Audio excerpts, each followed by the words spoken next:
you're detailing your wheel, you're cleaning whatever, you're like, everything looks banging, but the brakes are really rusty. Drums are notorious for that, calipers a little less so.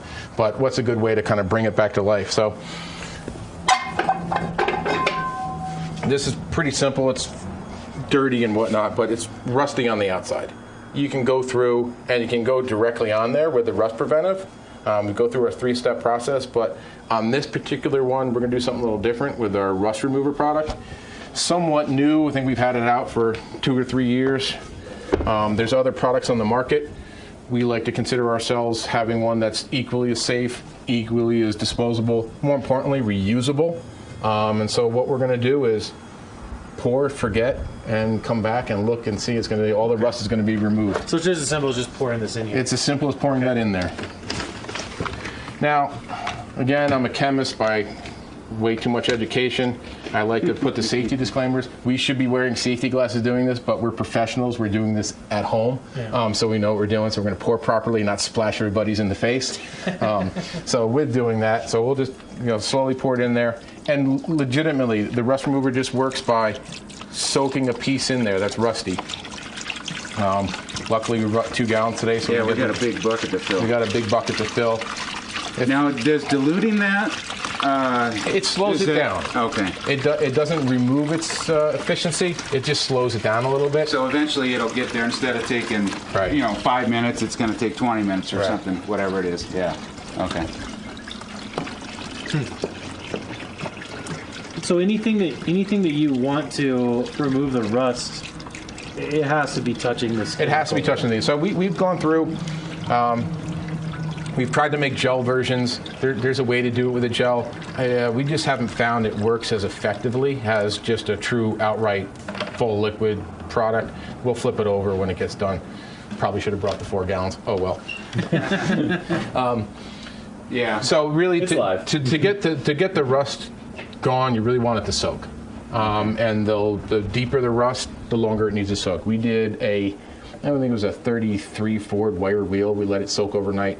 Wow. And it's I think one of the videos we have on YouTube. It came out like a brand new blasted wheel. Now, will this harm any kind of metal? Is there metals that this shouldn't go on? We've used it on soft metals. It works okay. It really is most effective on iron because that's what it's complexing. Chris made a comment. Hey, when we talk about chelating, when it complexes, when it binds to the iron, it does do some chemistry. It pulls the iron away, pulls the iron oxide away, so you get fresh, unoxidized iron on there, and that's where the rust removal is. Yeah. Is iron the only kind of rust that it acts on? Like iron oxide? Is that that's the one it's most efficient. It will start to attack some other metals. Most of what I've seen is if there's poor chrome, it will pop under the chrome, and you can start to pop the chrome off. So I'd be worried about chrome parts. Okay. You can use it on there. I've used it on bicycle frames, like mid-'80s BMX that need to be attacked a little bit. A lot of people like to use it in vinegar or citric acid and stuff like that. You can do this as well. I would just monitor it a little longer because if the chrome isn't great, you can get under it and you start to pop it or flake it, and then you run it. Now, I just did a 30 Model A fuel tank. The inside of it was real rusty.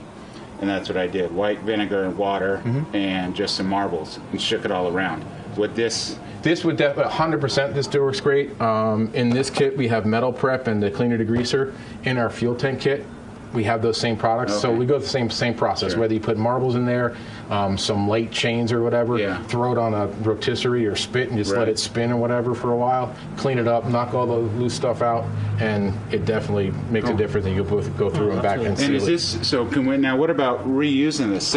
Pour it back in the bottle and keep on reusing it. Okay. What'll happen is over time it'll load up, and it won't be as efficient, and you won't really take that much rust off. But after you do this, you pour it back in the jugs and keep on reusing it until it really doesn't work anymore. Nice. That way, like if you bought 4 gallons, typically you're not going to be using it, even though we needed it for this, but we don't have to throw all that away. Exactly. We got it for future use. When you dispose of it, or do you just... I dilute it with water and along the way. There's nothing in here that has a long-term effect. There's no extra gnarly detergents in here that the cities don't like, so it's all dilutable and disposable down the drain. That's cool. It's crazy how easy it is. It is easy, and I can put hands in there, and it's not going to eat up your hands. Certainly want to rinse it over time. You never want to leave stuff on your hands for too long, but it is safe to have on your skin and stuff like that.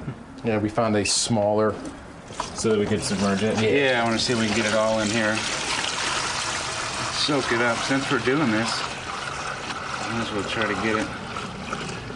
Definitely better. Almost. Yeah, it's much better. Almost covers it. So while we were doing all this, we were patiently not waiting for the rust remover to work. And the best way to show it, we'll pop it out, and you know, this one had some decent rust on it, but you can see, even at this level, you start to spray it, and the rust just, as it cleans off, you're coming back to, you know, Original metal. just original metal, and you can leave it like that, and it'll look like And there somebody was just. no scrubbing. There was no scrubbing. None at all. This is the It's lazy just been man's work. sitting in there. Yep. How crazy is this? And again, we're using high quality water. We're just rinsing off the rust remover. And so that's, you know, you leave it in here. We'll get the rest of the drum. We'll start to eat some of the heavier rust. You can really see the inside. The inside, again, it just attacks it and gets Amazing. the rust. And again, all we did was just let this set in the solution for, what have we been here, 45 minutes, 50 minutes?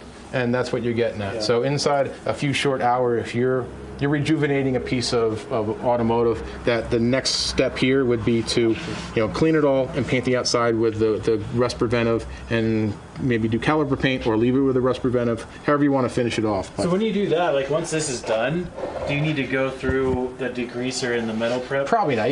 I would just go through the metal prep. Again, Okay. I like to clean things twice before I paint. Yeah. Just really ensuring that I'm going to get, one, a good bond with the paint. I'm not going to get any fisheyes or anything like that. But you don't need to go through the whole Okay. rigmarole. Yeah.